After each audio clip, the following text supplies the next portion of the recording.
বিসমিল্লাহির রহমানির রহিম। সুধী দর্শক, আসসালামু আলাইকুম। যারা এখনও জন্ম নিবন্ধন করেননি তারা কিভাবে হাতে থাকা মোবাইল ফোনটি দিয়ে খুব সহজে জন্ম নিবন্ধন করতে পারেন, আমি আজকের ভিডিওতে সেই বিষয়টি দেখাবো। তাহলে সঙ্গে থাকবেন। যারা এখনও আমার চ্যানেলটি সাবস্ক্রাইব করেন, প্লিজ সাবস্ক্রাইব মাই চ্যানেল এবং পাশে থাকা বেল আইকনটি অবশ্যই বাজিয়ে দেবেন।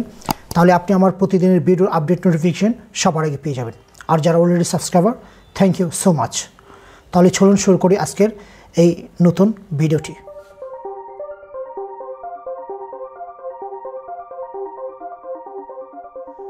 প্রথমে আমরা চলে যাব আমাদের গুগল ক্রোম ব্রাউজারে। তো আমি গুগল ক্রোম ব্রাউজারটি ওপেন করে নিলাম।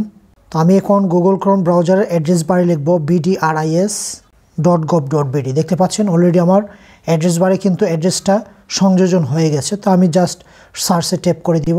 ট্যাপ করার পর আমরা জন্ম নিবন্ধনের হোম পেজে আছে, এটা গভর্নমেন্ট অথরাইজ ওয়েবসাইট। তো এখানে দেখতে পাচ্ছেন প্রথমে একটি নোটিশ অর্থাৎ মেসেজ দেখা যাচ্ছে, নতুন জন্ম নিবন্ধনের জন্য আবেদন। এটা পড়ে নেবেন। পড়ে নেওয়ার পরে আমার মূল কাজে আমি চলে যাই। জন্ম নিবন্ধন সনদ আপনার কোন ঠিকানায় অফিস থেকে সংগ্রহ করতে চান। আপনি যখন জন্ম নিবন্ধনটি করবেন তখন এই জন্ম নিবন্ধনটি আপনি কোন জায়গা থেকে রিসিভ করতে চান অর্থাৎ পেতে চান, জন্মস্থান নাকি স্থায়ী ঠিকানা, বর্তমান ঠিকানা। তো আমি জন্মস্থান সিলেক্ট রেখে আমি পরবর্তী একটি অপশন আছে দেখতে পাচ্ছেন নিচে, তো আমি পরবর্তী অপশনে আমি ট্যাপ করে দিলাম। ট্যাপ করে দেওয়ার পর আমরা নতুন পেজে আসছি। তো এই পেজে দেখতে পাচ্ছেন একটি ফর্ম আছে, এই ফর্মটা আমরা যথাযথভাবে ফিল আপ করে দিব।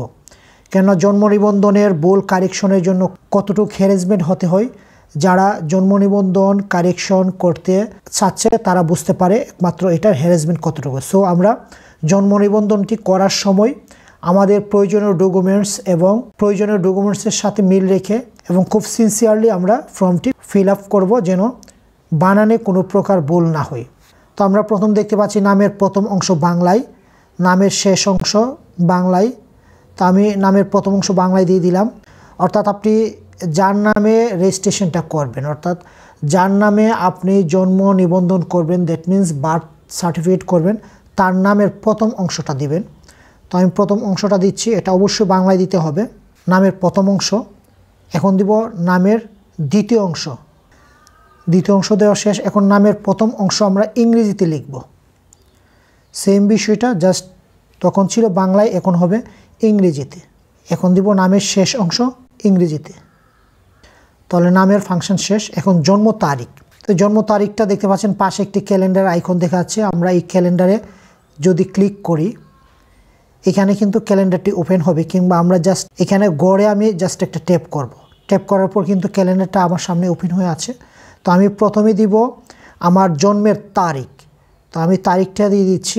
তারিখ দেওয়ার পরে আমরা এখানে ব্যাকস্ল্যাশ দিব, দেওয়ার পরে মাস দিব, মাসটা দিয়ে দিলাম, আবার ব্যাকস্ল্যাশ দেওয়ার পরে এখন সাল অর্থাৎ জন্মের সাল, সে অর্থাৎ কত সালে সে জন্মগ্রহণ করেছে। দেখতে পাচ্ছেন জন্মসাল দেওয়ার সাথে সাথে কিন্তু সে আমাকে একটি মেসেজ দিচ্ছে, সেটি হলো যে আপনি জন্ম তারিখ সিলেক্ট করেছেন 10/10/2014। জন্ম নিবন্ধন আবেদন সম্পন্ন করার জন্য ডকুমেন্টসগুলি প্রয়োজন। আপনার কি নিম্নলিখিত ডকুমেন্টস আছে? তো প্রথম হলো চিকিৎসক কর্তৃক অর্থাৎ MBBS ডাক্তার কর্তৃক একটি সনদ লাগবে, যে ডিটারমাইন করবে, নির্ণয় করবে আমার বয়সটা এত, সেটাই গ্যারান্টেড হবে। তারপর পিতা মাতা পিতামহ মাতামহ দ্বারা স্বনামে স্থায়ী ঠিকানায় ঘোষিত প্রমাণপত্র। তো আমি মনে করব যে এটা আমার আছে, তা আমি জাস্ট আমার আছে এই ডকুমেন্টসগুলি, তাহলে আমি এখানে সবুজ যে চিহ্নটা সেটাতে আমি ট্যাপ করে দিব। দ্যাট মিন্স আমি তাদের কন্ডিশনগুলি আমি মেনে নিয়েছি, অর্থাৎ আমার এই ডকুমেন্টস আছে। এখানে দেখেন আমি সিলেক্ট করার পর কিন্তু আমার বয়স কত এখানে দেখাই দিচ্ছে, বয়স 7 বছর 4 মাস 4 দিন। পিতামাতার কততম সন্তান, অর্থাৎ আপনার পিতার ছেলে মেয়ে এই হিসেবে কাউন্ট হবে, ছেলে কিংবা মেয়ে সেপারেট হবে না।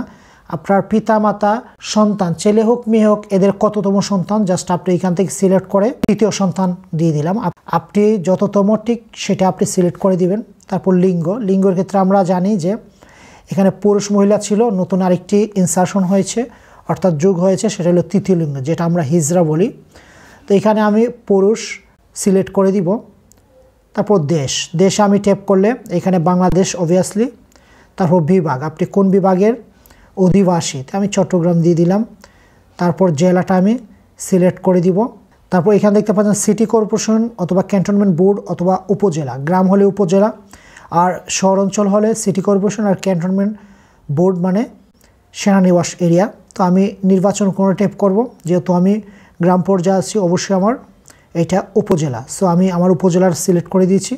এবং পৌরসভা বা ইউনিয়ন আপনার কোথায় সেটা আপনি জাস্ট সিলেক্ট করে দিবেন, আমারটা আমি দিয়েছি। তারপর ওয়ার্ড নাম্বার, তো আমি আমার ওয়ার্ড নাম্বারটা এখানে দিয়ে দিব, দেখতে পাচ্ছেন আমি আমার ওয়ার্ড নাম্বারটা সিলেক্ট করেছি। ডাকঘর বাংলায় লিখতে হবে, ডাকঘর দিয়েছি। এখন সেম ডাকঘরটা আমি আবার ইংলিশে দিয়ে দিব, ইংলিশে দেওয়া কমপ্লিট। এখন গ্রাম বা মহল্লা, আমার ডাকঘর আর গ্রাম একই জায়গায়, সো আমি এটা কপি এবং পেস্ট করে দিয়ে দিলাম। তাহলে আমরা প্রথম সব কিছু বাংলা দিচ্ছি, পরে ইংলিশ, যেটা এই জন্ম নিবন্ধনের ফর্মেটই এরকম। তো বাসা বা সড়ক, নাম সহ নাম্বার, এখানে আপনি এরকম একটি নমুনা দিবেন, যে নমুনা দিয়ে কারো বাড়ি কিংবা মহল্লা দিয়ে যেন আপনাকে সহজে চেনা যায়, অর্থাৎ আইডেন্টিফিকেশন করা যায়, ঠিক সেটা আমরা দিয়ে দিব। তো আমার মহল্লার নাম দিয়েছি। এখন সেম বিষয়টা আমি ইংলিশে দিব, মহল্লার নাম আমি ইংলিশে দিয়েছি। দেওয়ার পরে আমি পরবর্তীতে চলে যাব, আমি পরবর্তী বাটনে ট্যাপ করে দিব। তো পরবর্তী পেজে আসছি। একটি জিনিস সেখানে খেয়াল রাখবেন যে প্রত্যেকটি আমার টপিক্সের পাশে কিন্তু স্টার মার্ক দেওয়া আছে, যে স্টার মার্কের কালারটা হলো লাল। যেখানে স্টার মার্ক দেওয়া আছে লাল, এটা ম্যান্ডেটরি, অবশ্যই এটা ফিল আপ করতে হবে, নতুবা আপনি পরবর্তীতে সামনে যেতে পারবেন না। সো এটা কাইন্ডলি ফিল আপ করি, তারপর সামনে যেতে হবে। তো এখন আমার যে বিষয়টা পিতার জন্ম নিবন্ধন নাম্বার, এখানে যদি কোনো সন্তানের জন্ম নিবন্ধন করতে হয় এর পূর্বে অবশ্যই পিতামাতার জন্ম নিবন্ধন অনলাইনে করে নিতে হবে, অন্যথায় ছেলে মেয়ের জন্ম নিবন্ধন করা যাবে না। সো যেহেতু সন্তানেরটা করতে চাচ্ছি, মা বাবার অবশ্যই আছে, তা আমি এখানে পিতার জন্ম নিবন্ধন নাম্বারটা দিয়ে দিচ্ছি। পিতার জন্ম নিবন্ধন নাম্বার দিয়েছি। এখন পিতার নাম বাংলায় দিতে হবে। দেখতে পাচ্ছেন যে পিতার জন্ম নিবন্ধন নাম্বারটা দেওয়ার পর কিন্তু অটোমেটিক পিতার নাম নিচে এসে গেছে। দ্যাট মিন্স এই জন্ম নিবন্ধন নাম্বারটা ভেরিফাইড করেই কিন্তু পিতার নাম এসেছে, আমার আর লেখার প্রয়োজন হয়নি। তারপর পিতার জাতীয় পরিচয়পত্র, এটা কিন্তু স্টার্ক মার্ক দেওয়া নাই, সো এটা ম্যান্ডেটরি না, এটা না দিলে চলবে। পিতার জাতীয়তা অবভিয়াসলি বাংলাদেশি, যেহেতু আমি বাংলাদেশি। তারপর মাতার তথ্য, আমরা এতক্ষণ দিয়েছি পিতার তথ্য, এখন দিব মাতার তথ্য। পিতার যেসব তথ্য দিয়েছি মাতার সেম তথ্যগুলো এখানে আমরা ইনপুট দিয়ে দিব। মাতার জন্ম নিবন্ধন নাম্বার দিব। দেখতে পাচ্ছেন আমার কিন্তু মাতার জন্ম নিবন্ধন নাম্বার দেওয়া কমপ্লিট। তো এটা অটোমেটিক এখানে মাতার নামটা কিন্তু এসে যাবে ভেরিফাইড করে, একটু অপেক্ষা করতে হবে। তারপর আমরা মাতার জাতীয়তা এখান থেকে ট্যাপ করে সিলেক্ট করে দিব বাংলাদেশি। সব সিলেক্ট করার পরে আমরা পরবর্তী বাটনে আমরা ট্যাপ করে দিব। ট্যাপ করে দেওয়ার পর আমরা স্লাইড করে ঠিক নিচের দিকে যাওয়ার পরে কিন্তু আমার পিতা এবং মাতার জন্ম নিবন্ধন সনদগুলো অনলাইন আছে, সো সে কিন্তু ইজিলি এখানে ভেরিফাইড করে অ্যাকসেপ্ট করে নিয়েছে। এখন দেখেন একটি মেসেজ আসছে, নতুন জন্ম নিবন্ধনের জন্য আবেদন, আপনি কি নিম্নলিখিত কোনো ঠিকানা আপনার স্থায়ী ঠিকানা হিসেবে ব্যবহার করতে চান? আমি এটা কোনোটি নই সিলেক্ট করে দিব। তো এখানে একটি অপশন আছে দেখছেন, জন্মস্থানের ঠিকানা এবং স্থায়ী ঠিকানা একই, আমি জাস্ট এটা ট্যাপ করে চেকমার্ক দিয়ে দিব। দেওয়ার পরে আমি এতক্ষণ যা ফিল আপ করেছিলাম সব কিন্তু সেম অবস্থায় আসছে। আর আমার যদি স্থায়ী ঠিকানা এবং বর্তমান ঠিকানা সেম না হতো তাহলে কিন্তু আমি কোনোটি নই এই রেডিও বাটনটি আনচেক করে দিতাম, দিয়ে কিন্তু আমি আবার সবগুলা ফিল আপ করতে হতো। সো আমার স্থায়ী ঠিকানা এবং বর্তমান ঠিকানা যেহেতু একই, আমি কোনোটি নই আমি রেডিও বাটনটা সিলেক্ট করে জন্মস্থানের ঠিকানা ও স্থায়ী ঠিকানা একে আমি চেক দেওয়ার থেকে কিন্তু আমার এতক্ষণ যা আমি ইনপুট দিয়েছি সব কিন্তু এখানে শো করছে, দেখতে পাচ্ছেন সব কিন্তু শো হয়ে গেছে। তারপর নিচে আরেকটি অপশন আছে, আপনি কি নিম্নলিখিত কোনো ঠিকানা আপনার বর্তমান ঠিকানা হিসেবে ব্যবহার করতে চান? কোনোটি নই, আমি জাস্ট এটাও দিয়ে দিলাম। দেওয়ার পর স্থায়ী ঠিকানা এবং বর্তমান ঠিকানা একে, এটা তো আমি চেকমার্ক দিয়ে দিব। তাহলে আমার দুইটাই কিন্তু এক হয়ে গেল, অর্থাৎ জন্মস্থান এবং স্থায়ী ঠিকানা দুইটাই কিন্তু আমার এক হয়ে গেল। সো এমতো অবস্থায় আমরা আবার পরবর্তী বাটনে ট্যাপ করে দিব। ট্যাপ করার পর আমরা এখন স্লাইড করে উপর দিকে যাব। আমার কাছে কি কি চেয়েছে দেখব আমরা। নতুন জন্ম নিবন্ধনের জন্য আবেদনকারীর প্রত্যয়ন, নিবন্ধনাধীন ব্যক্তি 18 বছর নিচে বয়স হলে তার পিতা এবং মাতার আইনানুগ অভিভাবক এবং বিধি। যেহেতু আবেদনকারীর বয়স এখনও 18 হয়নি, সো তার এখানে যে কোনো একজন গার্জিয়ান হতে হবে। তো গার্জিয়ান দিব পিতা। পিতার এই বাটনটা আমি সিলেক্ট করে দিলাম। দেওয়ার সাথে সাথে কিন্তু নিচে তার নামটা অনলাইনে ভেরিফাইড করে বসে গেছে এবং তার কন্ট্যাক্ট নাম্বারটাও এসে গেছে। সো এখানে ইমেল নাম্বারটা আপনি ইচ্ছা করলে দিতে পারেন, নতুবা প্রয়োজন নেই। তারপর সংযোজনের একটা বিষয় আছে। এখানে দেখেন যে আইনের ক দ্বারা অনুযায়ী নিযুক্ত অভিভাবকের সংযুক্ত, এখানে একটি আইনের কথা বলা হয়েছে, অর্থাৎ অ্যাকনলেজমেন্ট, স্বীকারোক্তি। আমি উপরে যা যা ইনপুট দিয়েছি সকলই সত্য, এই হিসেবে আমি তা স্বজ্ঞানে ঘোষণা করে দিচ্ছি। তো এখানে একটি বিষয় যে কিছু সংযুক্তি অর্থাৎ অ্যাটাচ দিতে হবে, সেটা হলো আপনার বইয়ের যে আপনি যে উল্লেখ করেছেন এটা সঠিক কিনা, সেই জন্য একটি এমবিবিএস ডাক্তারের সার্টিফিকেট এবং মা এবং বাবার জন্ম নিবন্ধনের অ্যাটাচ ফাইলটা দিয়ে দিতে হবে। তাহলে আমরা সংযোজনের ট্যাপ করব। সংযোজনের ট্যাপ করলে এখানে দেখতে পাচ্ছেন একটি অপশন যে 18 বছরের নিচে হলে ওই জন্ম নিবন্ধনকারীর একজন অভিভাবক লাগবে। যেহেতু আমার বয়স 18-র উপরে অর্থাৎ 20 হয়ে গেছে, সো আমার এখানে এক্সট্রা কোনো অভিভাবকের প্রয়োজন নেই। সো আমি এখানে নিজ রেডি বাটনটা আমি সিলেক্ট করে দিলাম। দেওয়ার পর কিন্তু অটোমেটিক আমার নামটা এখানে এসে গেছে। তো আমরা এখানে একটি মোবাইল নাম্বার দিয়ে দিব, যে মোবাইল নাম্বারটা আমার পরবর্তীতে কাজে আসবে। দেখতে পাচ্ছেন আমি আমার মোবাইল নাম্বারটা ইন করিয়েছি, পাশে আছে ইমেল নাম্বার। তো ইমেল নাম্বার ম্যান্ডেটরি না, সো আমার এটা দেওয়ার কোনো প্রয়োজন নেই। তো শেষ পর্যায়ে আমাদের যে কাজটি করতে হবে, এখানে সংযুক্তি অর্থাৎ অ্যাটাচমেন্ট দিতে হবে।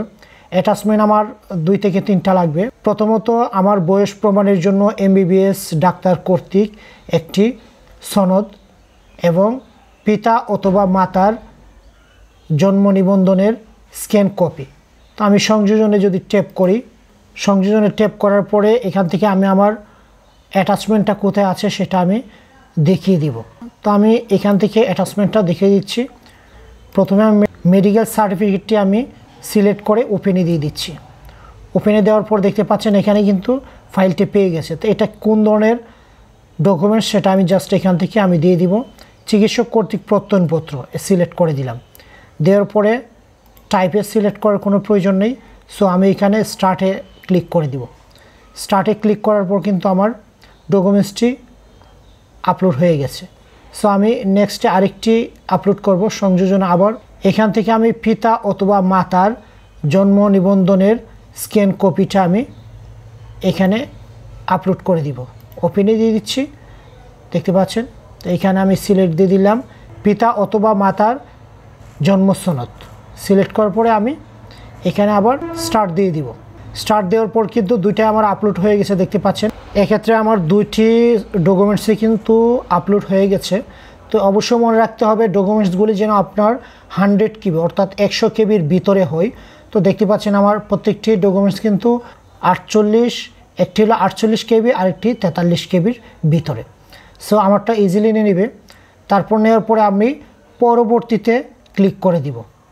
পরবর্তী ক্লিক করার পর দেখতে পাচ্ছেন আমি এতক্ষণ যত প্রকার ইনপুট দিয়েছি অর্থাৎ ফর্মটা ফিল আপ করতে যত প্রকার আমি ইনপুট দিয়েছি সব কিছু কিন্তু এখানে শো করছে। দেখতে পাচ্ছেন আমার নাম, তারপর ইংরেজি বাংলায় সব কিছু, পিতার নাম, পিতার জন্ম সনদ সব কিছু এখানে আছে।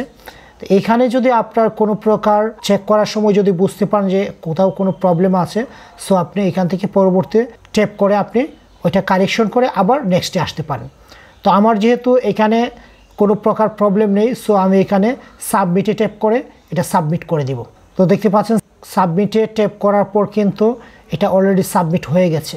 সাবমিট হওয়াতে এখানে আমাকে তারা একটি আবেদনের নম্বর দিয়েছে যেটা আমার পরবর্তীতে কাজে লাগবে। অর্থাৎ আমি যখন ইউনিয়ন পরিষদ কার্যালয়ের সচিবের কাছে যাব তখন কিন্তু তাকে আমার এই আবেদন নাম্বারটা বললে কিন্তু সে তার সার্ভার থেকে আমার আবেদনটি সে ইজিলি বের করতে পারবে, বের করে তার ওখান থেকে অথরাইজ দিতে পারবে। আমার এটা কিন্তু সাকসেসফুলি আবেদনটি সফলভাবে সাবমিট হয়েছে। এইখানে আবেদনপত্রের প্রিন্ট কপিটা অবশ্যই আপনার লাগবে।